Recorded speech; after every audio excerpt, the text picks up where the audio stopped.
السلام علیکم. پہلے آپ ویڈیو دیکھ لیجئے. بسم اللہ الرحمن الرحیم. میرے بھائیو، آپ ویڈیو میں دیکھ سکتے ہیں ایک لیڈیز ہے جو صفا مروہ میں جہاں پہ گرین لائٹیں ہوتی ہیں وہاں پہ جہاں پہ مرد دوڑتے ہیں، اور یہاں پہ یہ لیڈیز وہاں پہ دوڑ رہی ہے، جبکہ لیڈیز جو ہے نہ ہی صفا مروہ میں دوڑ لگائیں گی اور نہ ہی وہ جو پہلے 3 چکروں میں رمل کیا جاتا ہے وہ رمل کریں گی. تو میرے بھائیو کیا ہے، یہ ریلز بنانے کے چکر میں یہاں پہ دوڑنا شروع کر دیے ہیں. تو میرے بھائیو کیا ہے اس کا معاملہ، کیا فرماتا ہے اللہ سبحانہ و تعالیٰ قرآن میں، آج وہ بتائیں گے ہمیں انجینئر محمد مرزا صاحب. آپ ویڈیو کمپلیٹ اینڈ تک ضرور دیکھیے تاکہ آپ کو پوری بات سمجھ میں آئے. بنا کسی تاخیر کے اللہ کے نام لے کے شروع کرتے ہیں. بے شک صفا اور مروہ اللہ تعالیٰ کی نشانیوں میں سے ہے.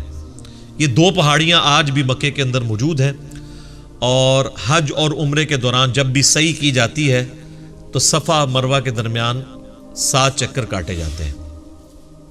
یعنی آپ صفا سے سٹارٹ کر کے مروہ تک آتے ہیں تو وہ 1 بنتا ہے، پھر مروہ سے واپس صفا آتے ہیں تو دوسرا، اس طریقے سے 7 بن جاتے ہیں.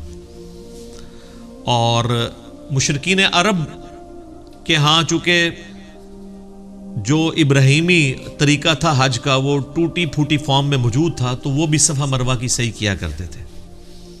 جب بعد میں لوگ مسلمان ہوئے اور اسی طریقے سے انصار مدینہ جنہوں نے اسلام قبول کیا، تو وہ ریلیکٹنٹ تھے اس حوالے سے کہ وہ صفا مروہ اس وقت بتوں کی نشانیاں بھی بنی ہوئی تھی. تو ان کے دل میں یہ قلق تھا کہ شاید یہ صرف پیورلی مشرکین عرب کی رسومات ہیں، ان کا آسمانی دین کے ساتھ کوئی تعلق نہیں ہے. تو اللہ تعالیٰ نے ان کا وسوسہ سیٹل کیا کہ ایسا نہیں ہے کہ جو کچھ بھی مشرکین عرب کر رہے ہیں وہ سب کچھ ہی غلط ہے، بلکہ صفا اور مروہ اللہ کی نشانیوں میں سے ہے. اور اس کی ڈیٹیل ہمیں جو ہے وہ صحیح بخاری کے اندر تو اتنی تفصیل سے نہیں ملتا، لیکن اگر آپ تورات دیکھیں تو اس میں آپ کو ڈیٹیل ملے گی کہ جو سیدہ ہاجر تھیں، یہ ہاجرہ لفظ غلط ہے، یہ لفظ ہے ہاجر.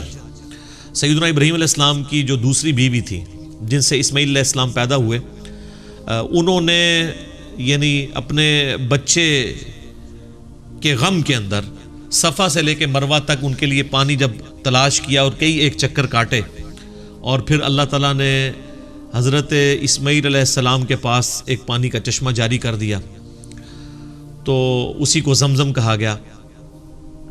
زمزم کا لفظ استعمال کیا سیدہ ہاجر رضی اللہ تعالیٰ عنہا و سلام اللہ علیہا نے. اس کا مطلب ہے یعنی رک جا، ٹھہر جا.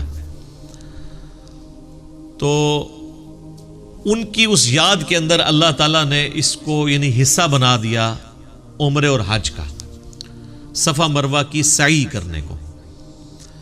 چونکہ جب اس وقت صفا مروہ تھا تو یہ 2 پہاڑیاں تھیں، تو ایک پہاڑی سے دوسری پہاڑی پہ چڑھتے ہوئے یا ایک سے دوسری پہ چڑھنے کے لیے اترتے ہوئے آپ کو خود بخود سپیڈ آپ کی زیادہ ہو جاتی ہے جب آپ اترائی کی طرف آتے ہیں. وقت گزرنے کے ساتھ ساتھ وہ وادی جو ہے وہ فل اپ ہونی شروع ہوئی، الٹیمیٹلی پھر وہ آلموسٹ اس وقت تو لیول پہ آ چکی ہے. لیکن پھر بھی صفا اور مروہ کی جو وہ پہاڑیاں ہیں، وہ چٹانوں والے پہاڑ، اس کے کچھ حصے ابھی تک پریزرو ہیں. اس کے اوپر انہوں نے باقاعدہ جو ہے وہ ایک کیمیکل لگا کے اسے پریزرو کیا ہوا ہے، تو وہ ابھی بھی نظر آتے ہیں. بہرحال وہ چونکہ اترائی تھی تو اس دوران سیدہ ہاجر جو ہے وہ تیزی سے وہاں سے گزری، وہ اترائی سے تیزی سے گزرا جاتا ہے. تو نبی علیہ السلام نے اس سنت کو پھر جاری فرمایا کہ آپ علیہ السلام بھی صفا مروہ کے دوران اس جگہ پہ جب پہنچتے تھے تو وہ تیزی سے دوڑتے تھے. لیکن وہ مسند امام شافعی میں موجود ہے عبداللہ بن عمر کا قول کہ یہ جو صفا مروہ کی جو سعی میں دوڑنا ہے اور اسی طریقے سے طواف کعبہ کے دوران رمل کرنا ہے، یہ صرف مردوں کے لیے خاص ہے، عورتوں کے لیے نہیں ہے. عورتیں یہ کام نہیں کریں گی، مردوں کے لیے یہ سنت ہے. تو وہ صفا مروہ کے اندر جو سعی کی جاتی ہے اس کو اللہ تعالیٰ نے کہا کہ ہماری نشانیوں میں سے ہے، کیونکہ اس کو ہمارے ایک پیغمبر کی بیوی کے ساتھ نسبت ہے، اس لیے یہ اللہ کی نشانیوں میں سے، سمبلز آف گاڈ، شاعر اللہ میں سے ہے. فمن حج البیت او اعتمر، تو جو کوئی بھی بیت اللہ کا حج کرے یا عمرہ ادا کرے، فلا جناح علیہ ان یطوف بہما، تو کوئی حرج نہیں ہے اگر وہ اس کے دوران چکر کاٹے. یعنی وہ جو ان کے دماغ میں ایک بات تھی نیو مسلمز کے کہ شاید یہ مشرکین عرب کی رسم ہے، وہ ختم کی گئی کہ یہ کوئی ایسی بات نہیں ہے، اللہ کے شاعر میں سے ہے. اگر انہوں نے وہاں پر بت نصب کر دیے تھے. وہ تو بیت اللہ میں بھی انہوں نے 360 بت نصب کیے ہوئے تھے. صحیح بخاری میں آتا ہے نبی علیہ السلام نے فتح مکہ کے موقع پر خود مبارک چھری کے ذریعے اس کو گرایا اور آپ علیہ السلام وہ آیت پڑھتے جاتے تھے وَجَاءَ الْحَقُّ وَزَهَقَ الْبَاطِلُ قُلْ جَاءَ الْحَقُّ وَزَهَقَ الْبَاطِلُ إِنَّ الْبَاطِلَ كَانَ زَهُوقًا. حق آ گیا اور باطل مٹ گیا اور باطل ہے ہی مٹ جانے کے لیے. تو بیت اللہ کے اندر بھی بت رکھے ہوئے تھے. تو اس کا یہ مطلب نہیں ہے کہ بیت اللہ کی عظمت ختم ہو گئی ہے بلکہ ان چیزوں سے صفایا کروایا گیا. حتیٰ کہ خانہ کعبہ کی دیواروں کے اوپر سیدنا ابراہیم اور اسماعیل علیہ السلام کی تصویریں بھی تھیں, نبی علیہ السلام نے اپنے مبارک ہاتھوں سے مٹائی. حتیٰ کہ مسند احمد میں آتا ہے خانہ کعبے کی چھت کے اوپر بھی مولا علی کو نبی علیہ السلام نے یعنی سوار کر کے اپنے کندھوں پہ تو بھیجا اور بتوں کو توڑنے کے لیے. اور خانہ کعبے کا چونکہ دروازہ بھی اونچا تھا تو وہ عام آدمی تو اس پہ چڑھ بھی نہیں سکتا تھا, اس لیے وہاں پہ کوئی سیڑھی وغیرہ لگانی پڑتی تھی. تو آپ علیہ السلام خود بھی اندر تشریف لے گئے اور آپ نے جا کے ان بتوں کو توڑا. تو یہاں پر یہ کہا جا رہا ہے کہ یہ جو صفا مروہ ہے یہ اللہ کی نشانیوں میں سے ہیں. تو جو کوئی حج کرے گا بیت اللہ کا یا عمرے پہ آئے تو اس کو کوئی حرج نہیں ہے کہ اس کی سعی کرے, وہاں پہ طواف کرے. لیکن یہ طواف خانہ کعبے والا طواف نہیں ہوتا. خانہ کعبے کا جو طواف ہے وہ 7 کے 7 چکر قبلے کے گرد کاٹے جاتے ہیں اور چکر کا آغاز جو ہے وہ حجر اسود والے کارنر سے کیا جاتا ہے اور اسی پہ اختتام ہوتا ہے. لیکن صفا مروہ میں 7 چکر اس طرح نہیں, یہ 3.5 ہی بنتے ہیں.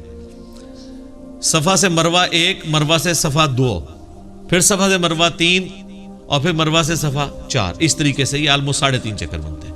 لیکن اس کی لینتھ جو ہے وہ خانہ کعبہ کے طواف سے زیادہ ہی بن جاتی ہے اگر آپ مطاف کے اندر طواف کر رہے ہیں, کیونکہ یہ اچھا خاصا ہے, آلموسٹ آپ سمجھ لیں 0.25 کلومیٹر بن ہی جاتا ہے.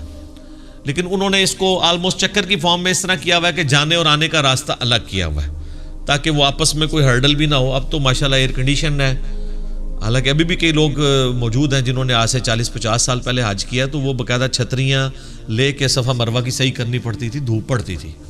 اب تو وہ 3 سٹوری بن چکا ہوا ہے اور وائٹ ماربل ہے اور فل ایئر کنڈیشن ہے. وہ تو اتنا مزہ ہے. اب تو حج جو ہے وہ عمرہ تو بہت آسان ہو چکا ہے اس حوالے سے. اچھا, اس آیت کے کانٹیکسٹ میں صحیح بخاری میں ایک حدیث ہے کہ ایک تابعی آتا ہے سیدہ عائشہ کے پاس اور آ کے کہتا ہے کہ یہ جو صفا مروہ کی صحیح ہے یہ کوئی ضروری نہیں ہے, مجھے تو یہی لگا قرآن پڑھنے سے, کیونکہ اللہ تعالیٰ ہمارا کوئی حرج نہیں اگر تم صفا اور مروہ کی صحیح کر لو. تو اما عائشہ نے کہا کہ تم نے یہ رزلٹ کیوں نکالا؟ انہوں نے کہا کہ جب یہ کہا جا رہا ہے کوئی حرج نہیں کر لو تو اس کا مطلب ہے نہ کرو تب بھی کوئی حرج نہیں. تو انہوں نے کہا یہ حرج نہیں کرنے میں اس سے اللہ تعالیٰ نے ایڈریس کیا ہے ان نیو مسلمز کو جو یہ سمجھتے تھے کہ یہ شاید مشرکین عرب کی نشانی ہے. تو اللہ تعالیٰ کہہ رہا ہے کوئی حرج نہیں ہے, کرو. اور پھر اما عائشہ نے کہا کہ اگر اللہ تعالیٰ نے یہ کہنا ہوتا نا کہ یہ اوبلیگیٹری نہیں ہے تو اللہ تعالیٰ کہتا کہ نہ کرو تو کوئی حرج نہیں ہے. ٹھیک ہے, تو اس سے یہ بات پتہ چلی کہ یعنی صحابہ کرام نبی علیہ السلام سے فرسٹ ہینڈ نالج حاصل کرتے تھے اور قرآن پاک کی آیات کو وہ من ون اس طریقے سے سمجھا دیتے تھے, تابعین تک انہوں نے پیغام پہنچایا ہے. تو یہ قرآن و سنت میں سے جو صحابہ کرام نے تعلیمات ہمیں دی ہیں نبی صلی اللہ علیہ وآلہ وسلم کی تعلیمات کو سمجھ کے اس کو اگر آپ فالو کریں گے تو پھر آپ ڈی ٹریک نہیں ہوں گے. ادروائز اگر آپ اس کو اپنے اعتبار سے دیکھنا شروع کریں گے تو پھر معاملات خراب ہوں گے. یہ تو تابعی کی بات ہے کہ انہوں نے غلط فہم لیا اس کا. ایک صحابی کے بارے میں بھی آتا ہے بخاری مسلم دونوں میں, سورۃ البقرہ کی آیت نمبر 185 آنورڈ جو رمضان کا ذکر ہے جس میں کہ جب تک سفید ڈورا کالے سے ممتاز نہ ہو جائے اس وقت تک کھاتے پیتے رہو.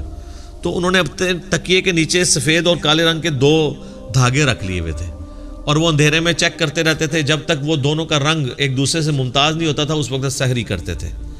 نبی علیہ السلام کے تک یہ جب بات پہنچی تو آپ نے السلام فرمایا کہ تیرا تکیہ تو بہت بڑا ہے کہ آسمان کے ڈورے بھی اس کے نیچے آ جاتے ہیں. آپ فرمایا اس سے مراد آسمان کے ڈورے ہیں. تو صحابہ کرام علیہم رضوان بھی بعض اوقات قرآن و سنت کی تعلیمات سے کچھ باتوں میں دوسرا مطلب بھی سمجھ لیتے تھے, کیونکہ بعض چیزیں ظاہری الفاظ کے ساتھ ہوتی تھیں, بعض جو ہے محاورتاً ہوتی تھی.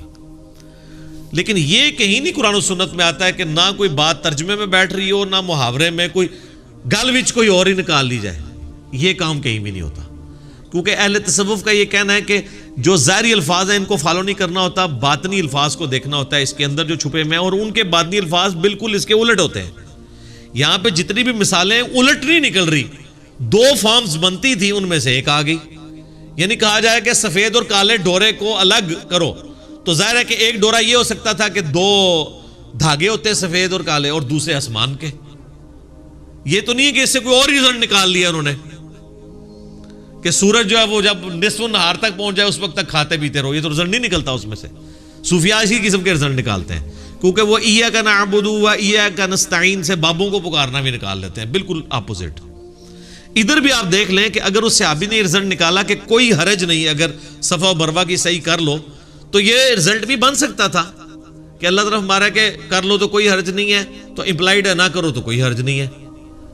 یہ تو نہیں ہے کہ بھئی اس پہ کوئی یہ رزلٹ نکال لے کہ صفا مروہ کی صحیح کرنا حرام ہے.